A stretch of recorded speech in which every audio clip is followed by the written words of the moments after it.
Welcome to our YouTube channel online educator. जैसा कि हम लोग डिस्कस कर चुके हैं एक्सरसाइज 8.1 और अभी तक बाकी चीज़ों को समझ चुके हैं।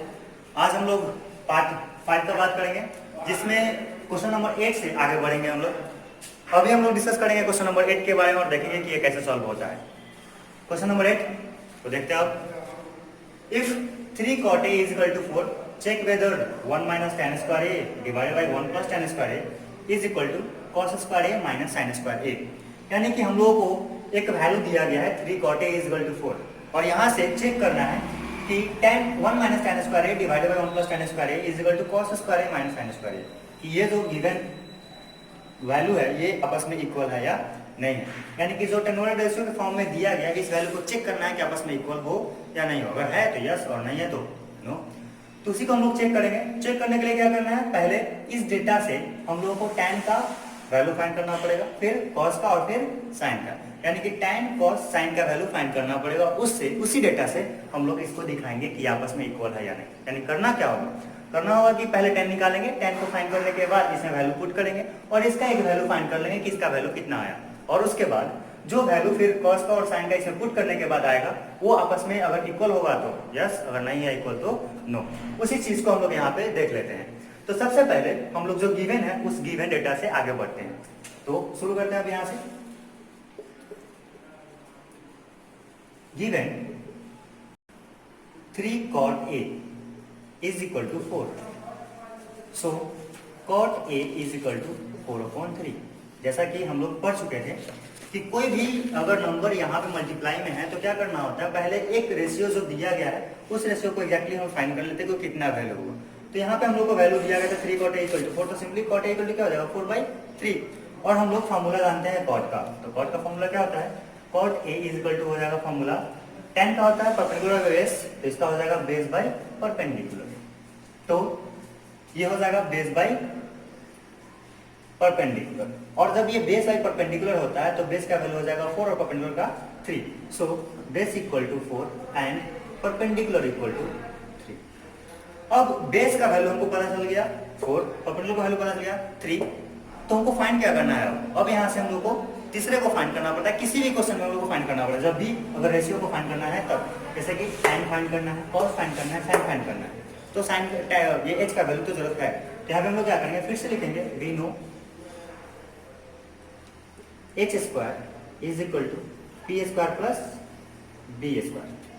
अब देख सकते हैं हम लोग h square is equal to P square plus B square, तो वैल्यू पुट करेंगे p का वैल्यू हो जाएगा 3, सो 3 स्क्वायर और ये हो जाएगा 4 स्क्वायर।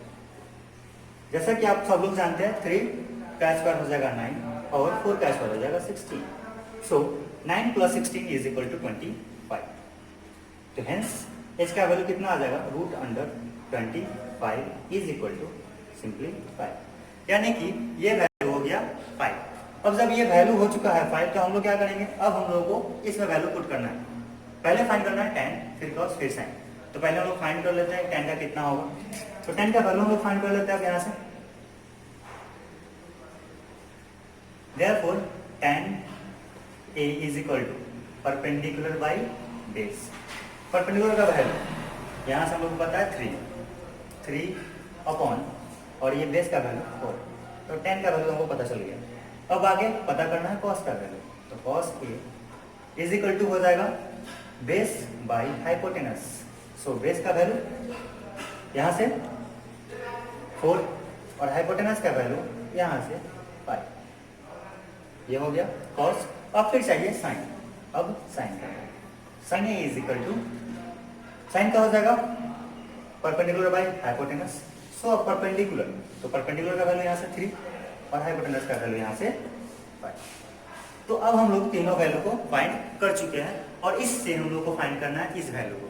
तो हम इरेज कर लेते हैं इसको और उसके बाद हम इसको वैल्यू को इवेलुएट करते हैं और देखते हैं आपस में इक्वल है या नहीं। पहले हम लोग एक को फाइंड करेंगे, इसको, फिर उसके बाद इसको। तो पहले हम लोग कर लेंगे, ये हमारा हो जाएगा लेफ्ट हैंड में है, लेफ्ट हैंड साइड में है तो ये LHS हो जाएगा और ये राइट हैंड साइड में है तो ये RHS हो जाएगा।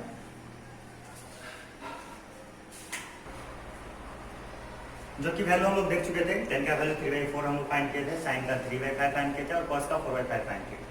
अब इसी वैल्यू को हम लोग क्या करना है, इसमें पुट करना है और देखना है कि दोनों आपस में इक्वल है या नहीं। तो पुट करते हैं अब। तो ये है LHS और ये है RHS। तो हम लोग सबसे पहले LHS को कंसिडर करेंगे। तो 1 minus tan square A divide by 1 plus tan square A.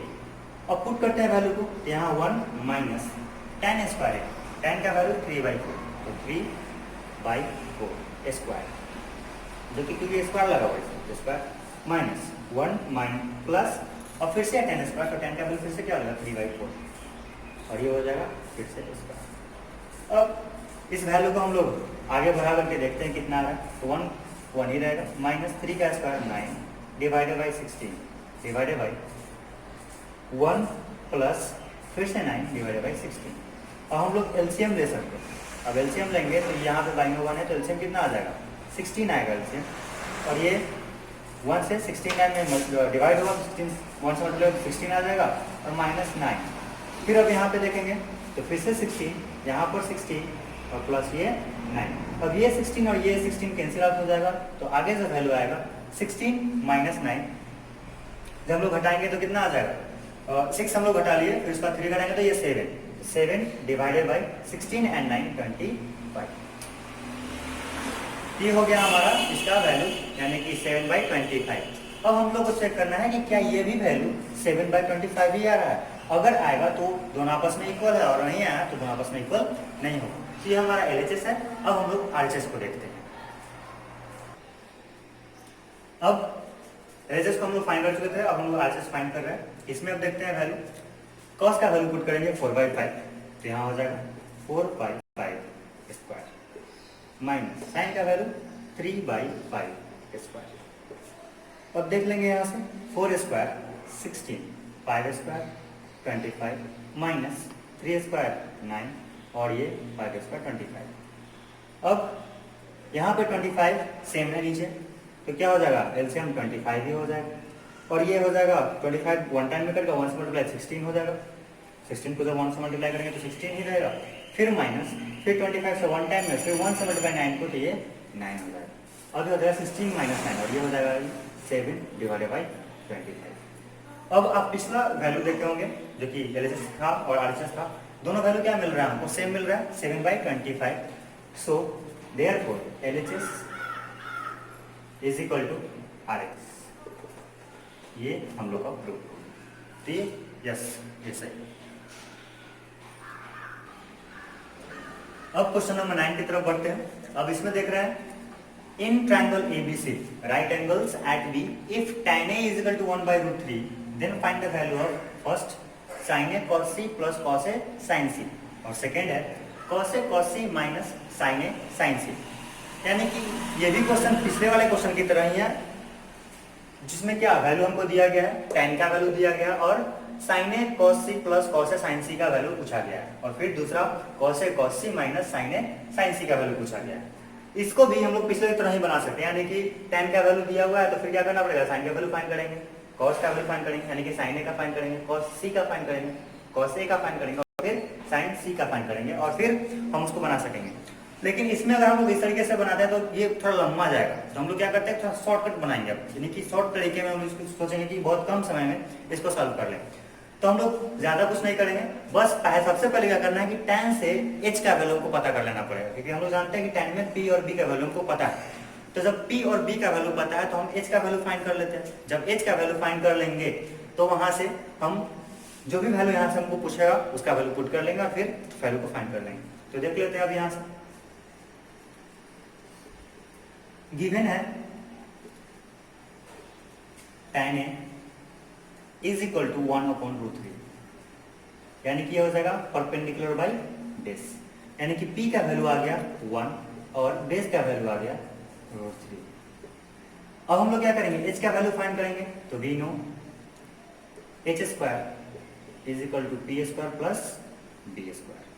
अब p का वैल्यू कितना है 1, तो 1² और b का वैल्यू है √3, तो √3 का स्क्वायर, 1 का स्क्वायर 1 प्लस √3 का स्क्वायर 3, तो ये 1 और 3 कितना हो जाएगा 4। हेंस h का वैल्यू आ गया √4, यानी कि ये हो जाएगा वैल्यू 2। तो जो h का वैल्यू है वो 2 आ गया। अब हमको क्या करना है, अब इसका वैल्यू फाइंड करना है। तो सब चल लेते हैं हम लोग पहले वाले क्वेश्चन की तरफ। तो पहले वाले क्वेश्चन में क्या हो जाएगा sin A cos C प्लस cos A sin C। sin A sine A का वैल्यू कितना आ जाएगा, साइन ए का वैल्यू आ जाएगा हमारा परपेंडिकुलर बाई हाइपोटेनस यानी कि p by h into cos C का base by hypotenuse plus cos A का हो जाएगा फिर से बेस बाई हाइपोटेनस और साइन सी का परपेंडिकुलर बाई हाइपोटेनस। अब एक चीज ध्यान रखना है, यहाँ पे एच एच है, इसका बिल्कुल भी मतलब नहीं है कि सबका एच का वैल्यू सेम ही होगा, अलग अलग होगा, क्योंकि यहाँ पे एंगल चेंज है, ए है, यहाँ पे सी है, फिर यहाँ ए है और यहाँ पे सी है। अगर हम इस तरीके से ये फॉर्मूला हम सिर्फ आपको दिखाएं समझने के लिए, हम ऐसा करते हैं कि इसको नहीं लिखते और फिर क्या करेंगे, हम लोग डायरेक्टली वैल्यू को पुट करेंगे। कैसे होगा ये, तो सबसे पहले हम लोग ट्राइंगल बना ले रहे हैं यहाँ पे, और उस ट्राइंगल के हेल्प से हम लोग वैल्यू को पुट कर लेंगे। राइट एंगल कहाँ पे है, बी पे, यानी कि बी यहाँ पर होगा, फिर ए और ये सी हो जाएगा, राइट एंगल यहाँ पर होगा। अब ये किसका था, tan ए का वैल्यू, यानी कि ए यहाँ पर इस एंगल का बात कर रहा है, तो परपेंडिकुलर कितना है 1, तो परपेंडिकुलर कौन सा हो जाएगा, ये BC, यहाँ पे आ जाएगा 1, फिर ये √3 यानी कि बेस √3 यहाँ पे, क्योंकि जब एंगल के सामने के बाद परपेंडिकुलर यहाँ हो गया और ये बेस हो जाएगा, तो ये क्या हो गया हाइपोटेनस, इसका वैल्यू कितना है 2।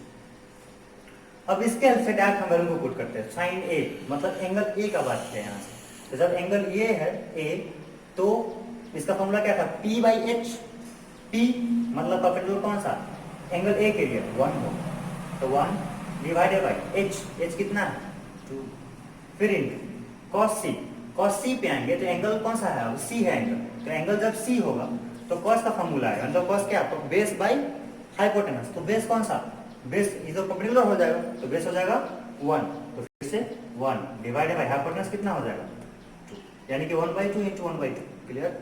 अब फिर आगे प्लस कॉस ए और फिर साइन सी।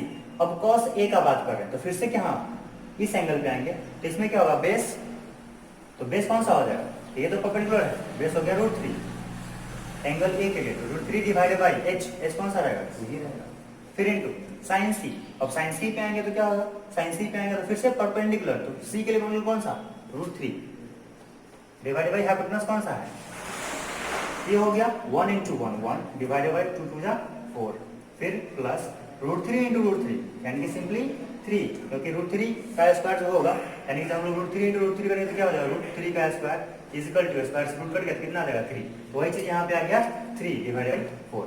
अब ये हो जाएगा 4 LCM और ये हो गया 1 + 3 इजिकल टू 4/4 और ये कट गया और ये वैल्यू आ गया 1, यानी कि पहले वाले का आंसर हमारा आ गया है 1। अब हम लोग दूसरे में, सिंपल था ये, सिंपली क्या करना था, कुछ नहीं, tan का वैल्यू था, इसमें h हम लोग फाइंड कर लिए, फिर h फाइंड करने के बाद जो भी था यहाँ पे, ये ध्यान रखना है आपको, एंगल चेंज जब करेगा तो उससे आप यहाँ पे ध्यान हाथ रख लेंगे अपना, और उससे देख लेंगे कौन सा बेस है कौन सा परपेंडिकुलर है, और उसके अकॉर्डिंगली आप जो भी वैल्यू है उसको आप पुट करेंगे और फिर आपका जो सही आंसर आएगा।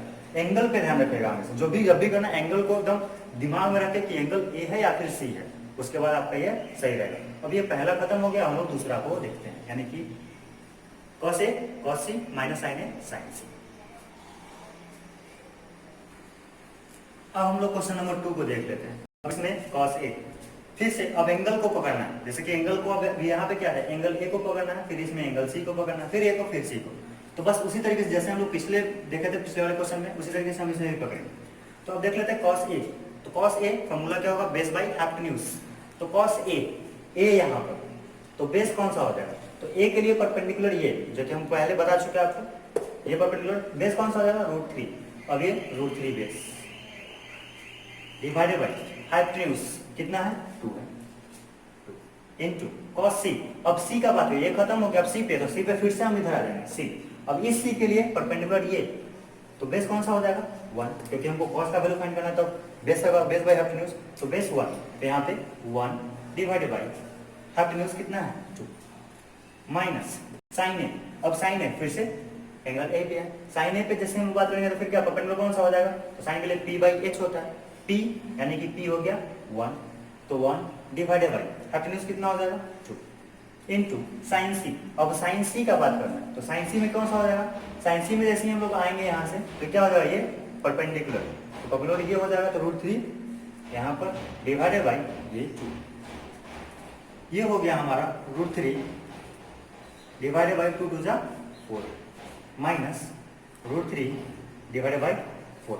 अब आप देख सकते हैं यहाँ से कि √3/4 √3/4 दोनों क्या है, सेम टर्म है, एक माइनस में और एक प्लस में, तो दोनों आपस में क्या होता है, कैंसिल आउट, और ये फाइनली आ गया आंसर आपका 0। तो ये हमारा था क्वेश्चन नंबर 9, जो कि हम लोग क्वेश्चन 1 को सॉल्व किए और 2 को सॉल्व किए।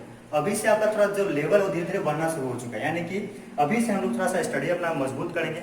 जो भी वीडियोज आपको पहले दिया गया है वो सबको आप रिवाइज कीजिए, जो भी आप पढ़ चुके हैं उसको रिवाइज कीजिए, फार्मूला को रिवाइज रखिए, और तभी आप आगे अच्छे समझ पाइएगा। यहाँ तक हम लोग समझ चुके हैं। अगले वीडियो में या फिर अगले क्लास में हम लोग ये समझेंगे कि क्वेश्चन 10 को और 11 को कैसे बनाएंगे।